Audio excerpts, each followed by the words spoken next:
Pada saat penyusunan, nggak lama beberapa hari itu, si juru kunci itu datang ke kelurahan. Pak Lurah, mohon maaf, itu semua jangan dibangun. Saya disamperin sama Karuhun.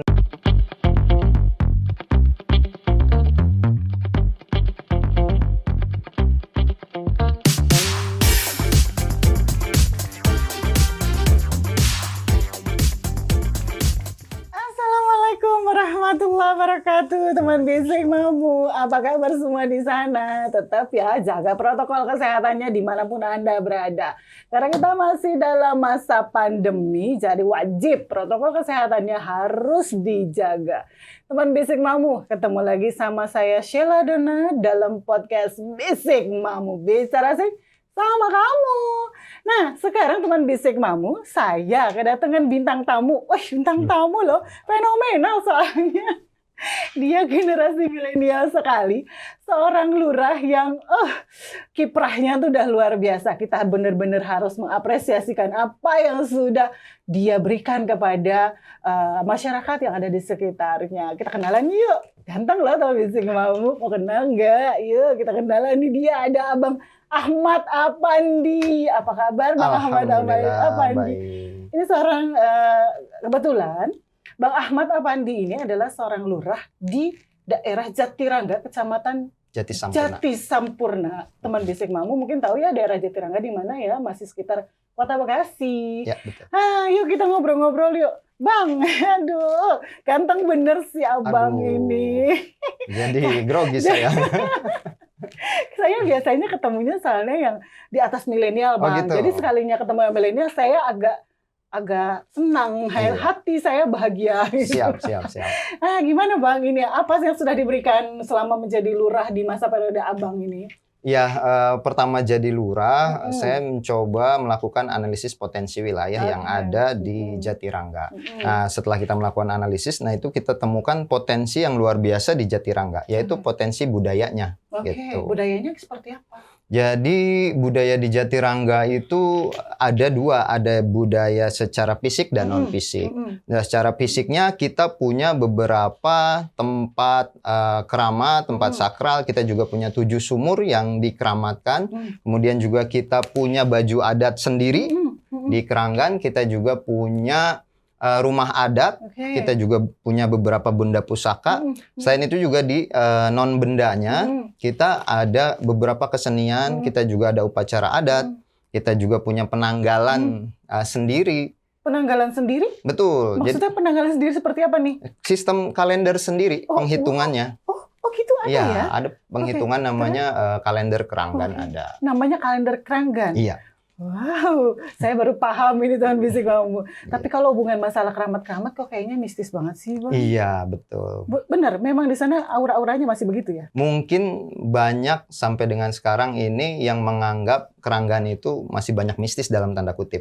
Oleh karena itu kita mau merubah itu justru mindset itu kita rubah bahwa tadinya Keranggan ini di sana ada santet, terus juga masyarakatnya masih terbelakang. Kita pengen dorong ini menjadi suatu potensi budaya yang kita pengen jadi nantinya wisata budaya. Oh, nggak jadi malah masyarakat datang ke sana takut gitu atau gimana? Enggak, justru nanti kita akan kemas kegiatan-kegiatan tersebut itu menjadi daya tarik wisata justru. Wow. Sekarang gini, Mbak. Gimana? Di tengah-tengah kota Bekasi ini, yang sekitarannya ini kota, ada masyarakat yang masih memegang adat istiadat turun-temurun dan itu ratusan tahun. Ratusan tahun? Itu Betul. di Keranggan? Di Keranggan. Wow, keren. Nggak tahu kan ya? Nggak tahu, saya malah baru tahu ini. Makanya saya ingin mensosialisasikan bahwa kota Bekasi ini punya potensi budaya yang luar biasa. Kita sih pengen cita-cita ya, kita pengen seperti Bali, seperti Jogja, yang punya daya tarik wisata terhadap budaya. Gitu. Kalau masalah budaya berarti ada kepala sukunya dong di sana? Kita namanya bukan kepala suku di Keranggan itu. Nama lainnya gitu ya? Istilahnya adalah sesepuh agung. Oh, sesepuh agung ya, oke. Sesepuh agung. Apa tuh mereka yang dia perbuat apa di sana? Jadi sesepuh agung adalah orang tua yang dituakan atau disepuhkan di dalam masyarakat adat Keranggan. Oke. Gitu. Di sana ada sesepuh agung, kemudian juga ada olot dan juga masyarakat biasa. Oke. Kalau hari-hari ini nggak kelihatan. Oh gitu. Jadi dia datangnya kapan atau ketemunya Bukan, bagaimana caranya? Kalau hari-hari nggak kelihatan kan bingung ya teman bisik mamu gimana caranya ketemu. Maksudnya hari-hari seperti masyarakat biasa. Jadi dia gitu. kita nggak melihat beliau ini olot tapi biasa pakaian biasa. Oh, Nah nanti olot, ya? olot. Nah nanti ketahuannya pada saat upacara adat Keranggan, karena kita punya baju adat sendiri. Baru tuh kelihatan, oh ada sesepuh agung, ada olot, ada strata sosialnya di Jatirangga itu. Ada strata sosialnya. Betul. Nah mereka ketika mengetahui masyarakat itu baru tahu ini siapa gitu ya. Betul. Wow keren sekali. Terus ada kalender. Kalau kalender itu bagaimana bang hitungnya? Nah kalau untuk menghitung sendiri itu yang bisa ngitungnya ada para sesepuh. Oke. Kalau saya lihat sih kayak perhitungan bangsa Maya, bahkan mereka itu seperti bisa memprediksi adanya kalau zaman dulu tuh gagal panen, panceklik gitu dan lain sebagainya. Bahkan ya wabah ini mereka ceritakan kalau di penanggalan Keranggan ini sekarang ini akhir mau menuju tahun Alip. Nah, biasanya menuju tahun Alip ini kalau menurut para sesepuh di Keranggan itu akan ada semacam wabah. Kalau dulu gagal panen, ada musibah-musibah gitu. Tapi menurut beliau bahwa setelah tahun Alip ini nanti akan kembali normal. Ngomongin tahun Alip nih, saya pengen tahu jadinya prediksi mereka apa di tahun Alip. Kalau setelah tahun Alip ini mereka bilang akan membaik, dunia ini akan membaik. Amin ya robbal alamin. Aduh, saya senang banget dengar yang begini. Lalu apalagi katanya? Selain itu juga terkait dengan biasanya kita pas penyelenggaraan tahun Alip ini kita ada perayaan. Oh, perayaan apa? Perayaan tahun Alip. Oh, perayaan tahun Alip, kayak lebaran gitu? Iya, karena tadi kan setelah wabah kita menuju ke dunia bumi ini menjadi lebih baik. Di situ ada semacam sedekah. Kita ada sedekah bumi, ada babaritan. Bahkan cukup besar acaranya itu di perayaan tahun Alip Keranggan ini. Kemungkinan sih akan dirayakan kalau seandainya kita lihat juga protokol kesehatan di PPKM level 3 ini enggak. Itu akan kita laksanakan di bulan kalau nggak Januari di Februari pertengahan itu. Oh, berarti mereka tetap minta izin dulu kan pada pemerintah setempat gitu ya. Betul. Alhamdulillah sih termasuk masyarakat adat Keranggan itu juga taat juga. Kemarin kita juga divaksin, bahkan untuk masyarakat adat Keranggan sendiri mereka bersedia, termasuk sesepuhnya juga bersedia divaksin.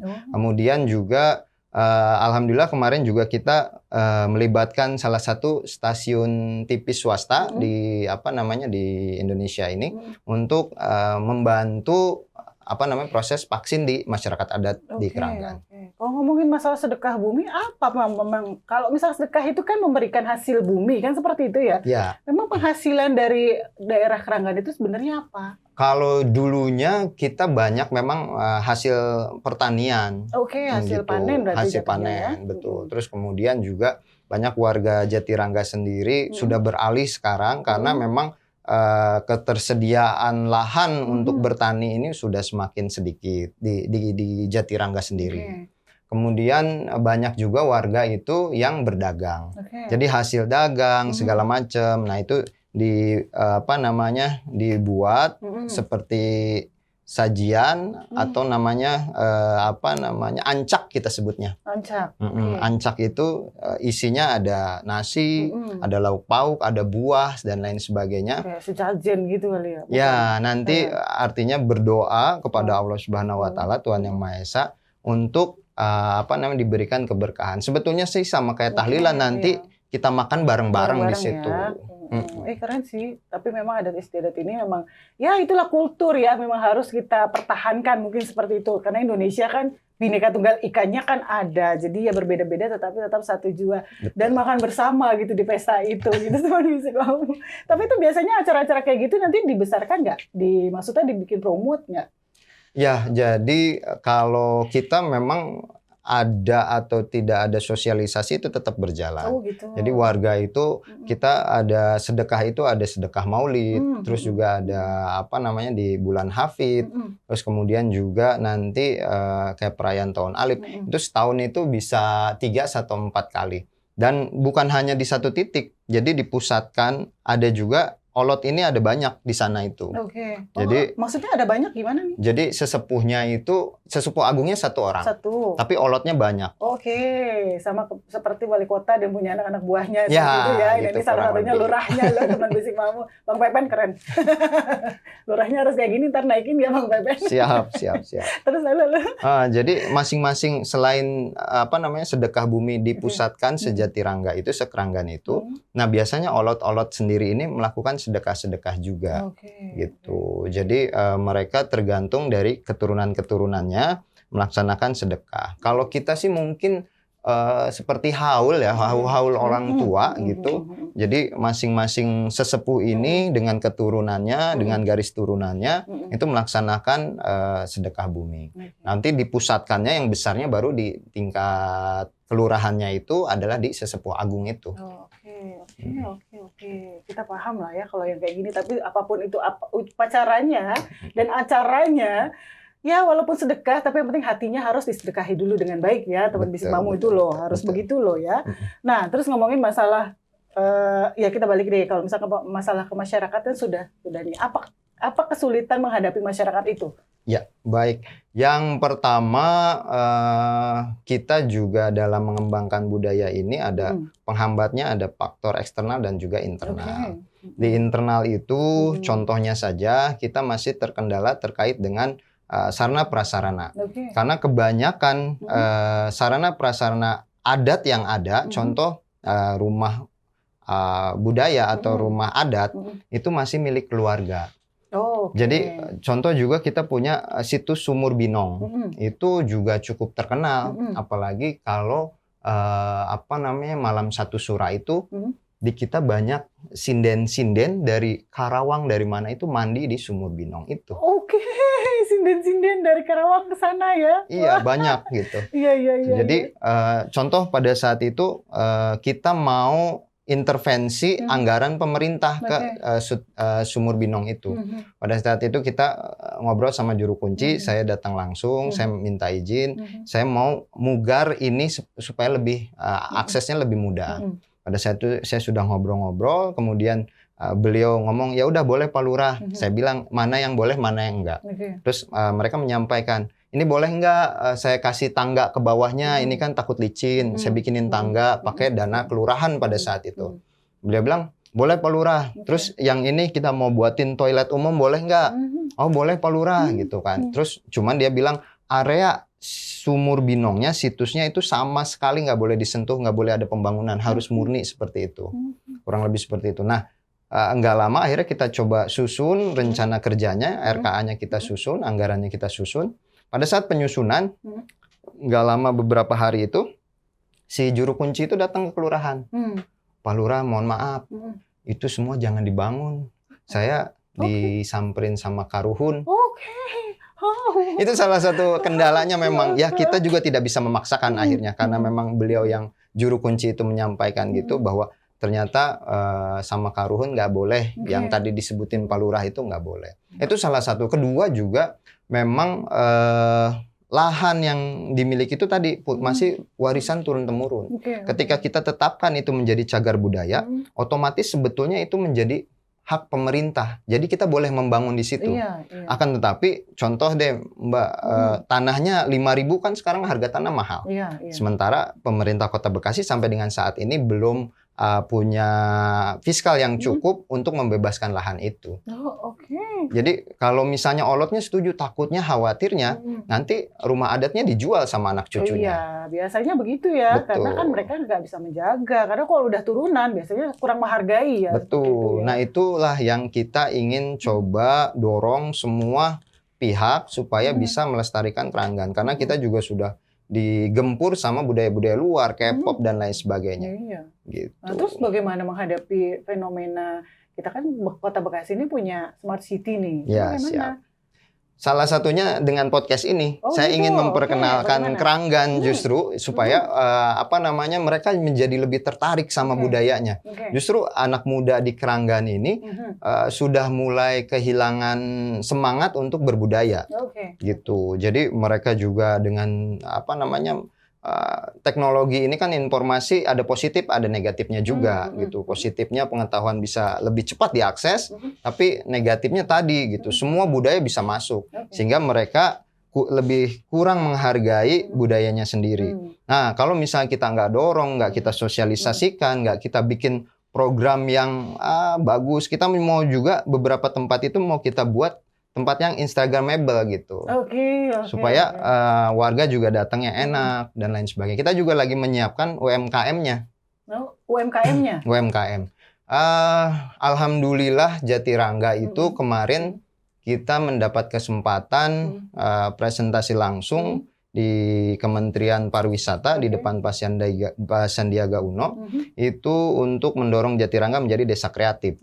Keren, aplaus buat desa Jatirangga, keren, desa kreatif loh ini di Kota Bekasi. Nah, alhamdulillahnya setelah presentasi itu kami mewakili Kota Bekasi, sejauh baratnya ada 2. Ada Pangandaran, ada Kota Bekasi. Nah, itu masuk dalam 46 desa kreatif binaan dari Kementerian Pariwisata. Wow, keren. Nah, ini disinyalir juga nggak sama teman-teman lurah yang lainnya? Karena kan setahu saya nih, teman Bismamu juga mungkin saya mau kasih tahu nih, kalau seorang Ahmad Apandi ini adalah juga seorang ketua forum lurah, katanya seperti itu, koordinator lurah seluruh Kota Bekasi gitu ya. Betul. Gimana itu, apa yang sudah dilakukan ya? Sudah mensinyalir dengan hal-hal yang smart city-nya itu kan? Ya, jadi kita dorong teman-teman lurah untuk sama-sama menggali potensi wilayahnya masing-masing. Karena setiap wilayah ini punya potensi yang berbeda-beda. Ada mungkin karakteristiknya mirip Jatirangga ada, itu daerah Mustikasari, itu Mustika Jaya. Itu juga masih ada masyarakat adatnya cukup kuat gitu. Tapi tempat-tempat lain, kelurahan-kelurahan lain itu kami dorong untuk melaksanakan atau melakukan analisis potensi wilayah masing-masing. Ada juga kita lihat teman-teman di kelurahan lain itu ada potensi UKM-nya yang cukup bagus. Ada yang pembuat boneka, terus kemudian juga ada yang memang UMKM ikan hias sampai ke nasional. Itu kami persilahkan, kita coba kalau memang teman-teman lurah itu juga kesulitan di dalam relasi dan link, ayo kita bareng-bareng di forum lurah ini sebagai wadah lurah untuk mengaktualisasikan dirinya, tentu saja untuk memberikan pelayanan kepada masyarakat, kurang lebih segitu. Sulit nggak sih mengayomi lurah-lurah yang ada di Kota Bekasi ini? Tentu aja ada sulitnya juga. Sulitnya pertama banyak yang lebih senior dari saya. Itu dia. Biasanya kan senior kan susah mendengar yang anak yang lebih milenial ya. Saya nggak mau bilang lebih tua soalnya milenial apa lebih muda gitu. Dari usia memang banyak ya di atas di atas saya. Tapi saya sendiri merupakan kepercayaan dari teman-teman. Jadi memang banyak juga teman-teman yang pada saat itu mendukung saya, memilih saya menjadi ketua forum lurah. Jadi mereka melihat kalau saya sih pribadi karena saya merasa yang paling muda, ya udah saya yang melayani senior-senior ini lurah. Gitu. Jadi saya yang datang, kita koordinasi. Mungkin kalau yang udah agak sepuh kan mungkin agak sulit. Ada juga mungkin yang teknologinya masih menyesuaikan gitu. Kita yang muda-muda ini saya inisiatif aja. Ya udah kita datangin, kita soan, kita ngobrol supaya lurah ini lebih kompak lagi. Wah, keren. Coba ya pemimpinnya semua seperti ini. Aduh, kayaknya keren lah, satu kota yang seperti ini gitu loh. Tapi memang ya sih benar teman Bismamu ya, yang namanya kalau yang sudah tua itu harus kita yang muda yang mengayomi seperti itu ya. Tapi gagasan apa yang udah Abang berikan nih? Yang pertama di forum lurah nih. Di forum lurah kami ingin ada advokasi lurah. Advokasi lurah. Jadi banyak teman-teman lurah ini yang ketika mendapatkan permasalahan hukum, kaitan dengan hukum itu mereka berjuang sendiri.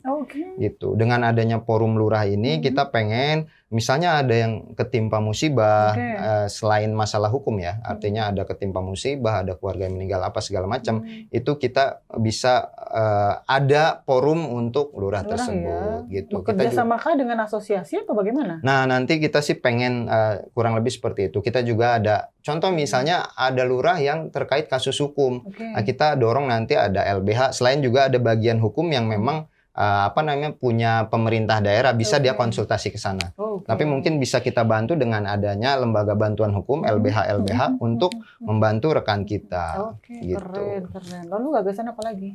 Terus kita juga ingin meningkatkan kapasitas teman-teman lurah. Karena saya lihat lurah ini kan ujung tombak pelayanan. Iya betul, pengayom ya Betul. masyarakat yang ada di bawah. Kita yang kan? langsung berhadapan dengan masyarakat. Betul. Nah, ini sebagus apapun sistem yang dibuat oleh pemerintah pusat dan pemerintah daerah, ketika lurah gagal mengeksekusi, jatuhnya akan gagal. Contoh aja ada informasi terkait dengan program-program Pak Wali atau Pak Wakil itu tidak tersosialisasikan ke masyarakat. Jadi nanti misinformasi. Iya, udah pasti. Gitu. Jadi contoh salah satu yang kita lakukan adalah kemarin capacity building kita lakukan itu sama motivator-motivator untuk meningkatkan motivasi lurah itu sendiri dan juga pengembangan kapasitasnya dalam melayani masyarakat. Oke. Gitu. Pasti teman bisik mau tahu ya gimana sih caranya jadi lurah, karena ini keren banget loh teman bisik Mamu. Gimana caranya jadi lurah sih sebenarnya? Siap. Jadi banyak juga yang masih gagal paham. Nah iya, makanya itu dia saya mau memberikan edukasi ke teman bisik Mamu semua di sana gitu kan. Jadi masih banyak yang menyamakan kepala desa dengan lurah. Nah itu dia. Nah kalau kepala desa itu adalah suatu pemimpin di desa. Nah bedanya dengan lurah adalah kepala desa itu dipilih oleh warga. Kepala desa itu dipilih langsung oleh warga. Kalau lurah tidak, kami ditunjuk oleh Pak Wali Kota untuk mengemban amanah menjadi lurah. Dan statusnya kalau lurah itu PNS. Sementara kalau kepala desa itu tidak. Nah, kalau kepala desa itu biasanya desa itu ada di kabupaten. Kalau Kota Bekasi udah nggak ada desa. Oh gitu. Berarti tetap statusnya lurah ya. Lurah. Kepalanya tuh lurah, tidak ada kepala desa lagi gitu ya Kota Bekasi. Karena kalau ada kepala desa dan ada lurah mungkin udah jadi bias ya. Betul. Karena kebijakan-kebijakan itu tumpang tindih teman bisik Mamu. Beda lagi dengan alot yang tadi. Karena kalau alot yang tadi itu kepala suku yang kita nggak bisa apa-apain. Dan itu seorang yang ajaib buat saya ya gitu kan dalam dunianya Maya. Terus ini Bang, saya juga dengar ada satu kisah yang fenomenal sekali, bahwasannya seorang lurah Ahmad Afandi ini katanya juga baru kemarin menggerebek satu kos-kosan yang katanya ada aduan dari masyarakat Kota Bekasi atau mungkin sekitarnya ya di daerah Jatirangga itu, bahwasannya ada prostitusi online di dalam kos-kosan tersebut. Benar nggak itu Bang? Ya, jadi kemarin kita melakukan operasi justisi gabungan itu dengan teman-teman dari kelurahan, kecamatan, beberapa juga dari Pokdar, juga dari Polsek. Nah, itu kita menindaklanjuti adanya aduan, dugaan ya prostitusi online dan juga penyalahgunaan narkoba di beberapa kosan yang ada di kos-kosan atau kontrakan yang ada di Jatirangga. Saya dengar katanya penggerebekan siang-siang itu ya? Benar? Iya. Hasilnya apa penggerebekan itu? Hasilnya ramai. Alhamdulillah cukup memalukan. Oh gitu. Aduh. Jadi memang Jatirangga ini adalah penyangga dari Jati Sampurna dan juga Jatikarya. Di Jatirangga ini sebetulnya tidak ada tempat hiburan malam. Gitu. Nah, yang ada itu adalah di Kelurahan Jati Sampurna dan juga Jatikarya. Nah, hanya saja di Jatirangga ini banyak kontrakan-kontrakan dari si pekerja yang bekerja di tempat hiburan malam. Jadi menyalurkan ya, gampang menyalurkan loh teman bisik maksudnya seperti itu. Nah, informasinya kenapa kita lakukan siang, kita juga coba dalami, kita ngobrol dengan RT RW. Kalau malam mereka bekerja di tempat hiburan malam. Oh gitu. Jadi kalau kita gerbek malam nggak ada. Nggak ada ya, iya karena mereka pasti pada keluar malam-malam. Betul. Nah, pasti kalau siang ada ya. Nah, kesempatan itulah yang dilakukan dengan menjadi prostitusi online seperti itu. Betul. Jadi kalau kita lihat modusnya ini, memang aduannya ini sebetulnya udah cukup lama. Pada saat tempat hiburan malam ini pada tutup, akhirnya kita mulai tuh mendapat laporan dari warga bahwa sebagian para pekerja malam itu melakukan praktek di kos-kosan akhirnya karena wadahnya hilang karena ditutup sama pemerintah waktu level 4. Oh, oke. Gitu. Jadi karena ditutup mau nggak mau mereka melakukan mencari rezeki dengan cara seperti itu. Ya, kurang lebih seperti itu. Ada aduan, cuma memang aduan itu baru 1-2 dan kita pada saat itu sedang melaksanakan vaksinasi dan lainnya sehingga kami belum melakukan operasi justisi. Ketika kemarin memang sudah waktunya juga, nah akhirnya kita lakukan operasi justisi tersebut. Terus merekanya yang ketahuan itu diapakan? Yang pertama kita cukup banyak kemarin kalau yang kaitan narkoba juga ada. Jadi para penduduk atau warga yang di kosan tersebut semuanya dites urin. Ketika kita dapati yang kaitan dengan narkoba dan juga prostitusi online didugaan itu langsung dibawa sama Polsek Jatisampurna. Ada juga warga yang memang ketika kita dapati itu dia nggak ada aplikasi micetnya, artinya dia pakai micet ya? Iya, pakai aplikasi micet. Hati-hati yang pakai micet, Anda ini sedang kami pantau. Lalu? Jadi yang nggak pakai aplikasi micet itu akhirnya kita bawa ke kelurahan untuk dilakukan pembinaan. Kita panggil kedua orang tuanya, walaupun agak sedikit alot gitu. Akhirnya kita panggil, kita buat pernyataan. Dan juga kalau bisa ngekosnya nggak di situ lagi. Sementara sih kita masih pakai itu, tapi kalau seandainya nanti pada saat kita lakukan operasi masih ada, nanti mau nggak mau kita serahkan ke Polsek. Oh gitu, diserahkan. Tapi sekarang masih disosialisasi dan dirumahkan saja. Iya, kita panggil orang tuanya, kedua orang tuanya, kita berikan penyuluhan, pembinaan agar dibantu dibina. Terus kita buat surat pernyataan juga dari kedua orang tuanya. Oh iya. Aduh, lurah yang baik sekali. Harusnya sih langsung masuk gitu harusnya ya mungkin ya, karena udah ketangkep basah. Tapi jangan sampai basah jadi bubur ya. Keren lah teman bisik kamu nih lurahnya, keren lah.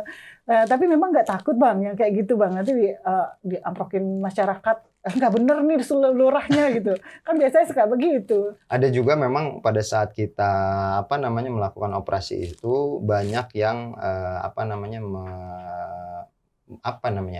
memperingati lah. Pak Lurah hati-hati jangan. Iya dong, pasti begitu. Itu pro kontra masih ada ya. Iya, betul. Di situ ada sebutnya punya salah satu pejabat karena satu kontrakan itu ada 50 pintu. Banyak. Cukup banyak, cukup besar juga gitu. Yang katakan berapa pintu jadinya? Pasangan sih. Jadi di dalam itu jadi 50 pintu itu satu kontrakan, itu kalau nggak salah yang di 50 pintu itu ada yang positif 2 orang, terus kemudian juga yang micet itu yang prostitusi online itu juga di bawah 3. Ada juga yang memang pasangan muda-mudi yang dibawa ke kelurahan. Kemudian kita juga bergeser di lokasi kontrakan yang selanjutnya. Di situ juga kita menemukan beberapa pasangan, kurang lebih gitu. Kurang lebih mungkin 20 ya, ada nggak? Kurang lebih. Kurang lebih ya, banyak ternyata teman bisik. Aduh, jaga-jagalah, cobalah tolong ya, dijaga harga dirinya teman bisik kamu semua di sana. Kalau ngomongin masalah prostitusi itu emang agak mengerikan ya. Satu dong. Tapi entar dulu teman bisik kamu, karena saya tahu gini, seorang Ahmad Apandi katanya pernah memberikan 1 mahar buat adiknya, yaitu ikan cupang. Kenapa suka ikan cupang? Itu masuk berita loh bang, saya pernah baca beritanya. Iya, sempat viral juga itu. Ini unik. Saya pengen nanya, kenapa bang suka ikan cupang? Dan kenapa maharnya ikan cupang? Gitu? Ya, jadi saya pribadi memang suka main ikan cupang ini udah lama. Cuma memang pada saat itu tidak bisa mengembangbiakannya. Jadi cuma beli sebulan, 2 bulan, paling lama 6 bulan mati karena nggak bisa mengembangbiakannya. Terus kemudian ada adik saya pada saat lockdown itu dirumahkan. Jadi memang dihentikan dari pekerjaannya, dirumahkan pada saat itu. Akhirnya saya ngobrol-ngobrol, dia tuh memang suka liatin saya piara cupang. Jadi saya memang udah punya cupang dari zaman dulu gitu. Di rumah tuh udah ada. Terus akhirnya kita ngobrol-ngobrol. Ya udah kita ngembangbiakin cupang aja tadinya itu cuma bercanda-bercanda. Ternyata dia cukup telaten gitu karena mungkin motivasinya hilang dari pekerjaan. Ini merupakan pekerjaan baru awalnya ada begitu. nilai ekonomis Peluang, ya di ada dalamnya, peluang. ada peluang di situ. Wow, keren. Dan alhamdulillah pada saat itu memang cupang lagi hype pada saat itu ya. Ya udah akhirnya kita miara cupang cukup banyak, kita juga ambil dari impor dan lain sebagainya, dan mulai kita jual. Kembang biakin ya? Kembang biakin, bahkan udah mulai proses jual. Terus gimana ceritanya bisa jadi mahar? Nah, sebetulnya agak lucu juga ketika saya bercanda awalnya gitu. Lagi dia mau menikah, terus nanya, ya udah kita maharnya apa ya nanti? Waktu itu saya nyeletuk, ya udah cupang aja. Ya keluarga kan pada ketawa tuh. Ternyata adik saya malah, oh iya juga ya. Loh, saya juga kaget. Kok dia malah jadi serius saya bercanda gitu. Sampai 2 hari itu kita ngomong, ya udah dia bilang maharnya cupang aja. Saya justru yang takut akhirnya. Gitu. Tadinya bercanda-bercanda ternyata diambil gitu. Sampai pada saat mau akadnya sih pastiin ini bener nih maharnya mau cupang gitu kan. Iya udah nggak apa-apa, orang cupangnya lumayan harganya. Oh gitu ya, ada harganya. Ada harganya. Berarti internasional punya ya. Iya. Bukan yang lokal biasanya kan harganya kita tahu lah ya. Jadi ya itulah, ini seorang lurah yang fenomenal sekali, pernah viral dengan ikan cupangnya. Saya juga pernah membaca berita itu, dan ketika membaca berita itu ini unik, saya sampai berpikir, wow, are you okay? Oke, dengan fenomenalnya sekarang kasih dong saran ke masyarakat Jatirangga, apa sih yang harus diberikan?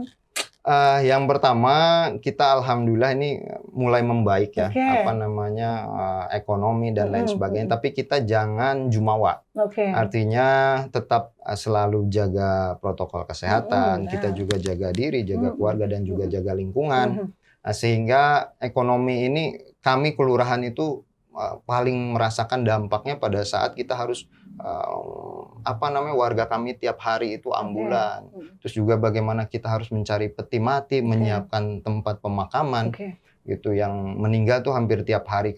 Saya sampai saat ini masih terpukul sekali, warga kami itu yang meninggal pada saat kasus trafficking itu cukup banyak, bahkan RT RW juga bahkan orang-orang terdekat.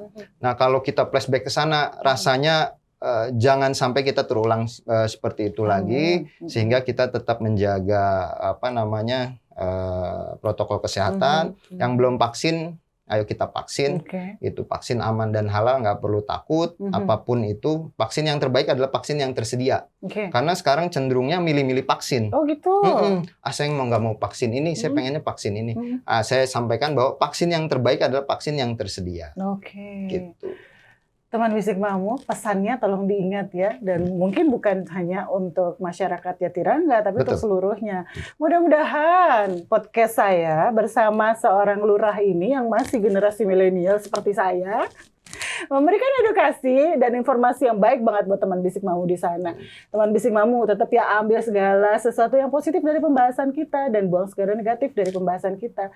Terima kasih, pembahasan kita sudah selesai. Wassalamualaikum warahmatullahi wabarakatuh. Waalaikumsalam, terima kasih banyak. Terima kasih, Mas.